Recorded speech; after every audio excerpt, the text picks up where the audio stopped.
Hi, my name is Anae. I am glad I had this chance to do this. When I first came here, I knew a little about diversity, but not a lot. But as we started, kept doing it, and going on field trips, I learned a lot. There was one field trip that made me think a lot. It was when we went to the teen health clinic.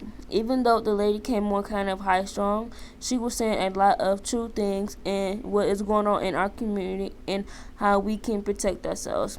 There was another thing that stood out to me. It was when two ladies came from a company called Off the Streets. They came in to talk to us about how they take in runaways and homeless people and let them stay with them for 21 days or as long as they like. I was glad they came to talk to us because I did not know about that. And I'm glad they came and took the time off from their schedule to talk to us.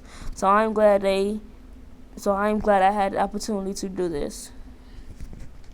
Growing up in a city where I appeared to lack the growth and sensitivity of those who weren't black, I started to realize that this was all meant to be, to notice my differences in others and never stop being me.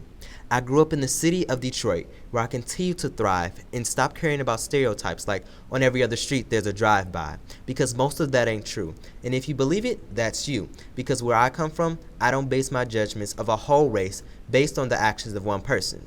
But I digress about the foolishness of some people's mindsets, because this community we're in has so much non-inclusiveness. From the amount of equal opportunities available for health aid to the environments where there is more drug dealers than those legally getting paid, to several fast food restaurants in the same location, to the school to prison pipeline that's paving this generation's destination. And we wonder why there are tons of obese people in America, but yet there are some people starving within the same country. This stems from diffusive, exclusive, and abusive governmental power, which lies within our community, and continues to empower those who seek to devour the remaining people who want to positively impact this community.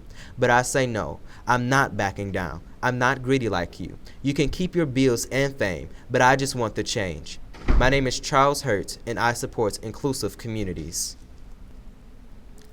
I feel that community health is very important to educate our youth to be as healthy as possible, physically, emotionally, and mentally. We need to educate ourselves and each other about multiple topics. Food choice is really important.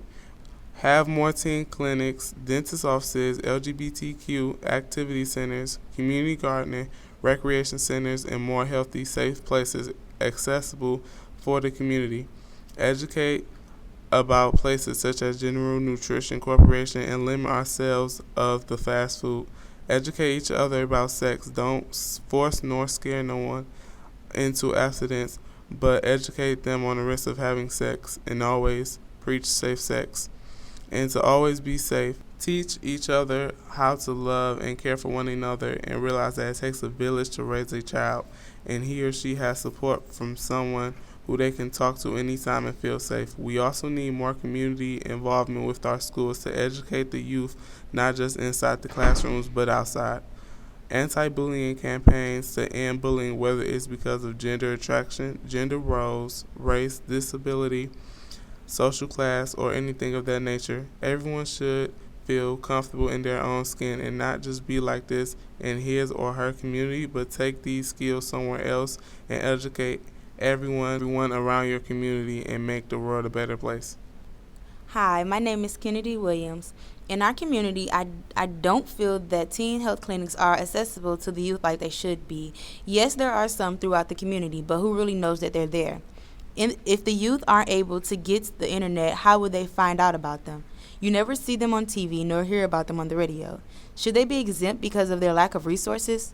If clinics were advertised as much as cigarettes, I'm sure they would be well known.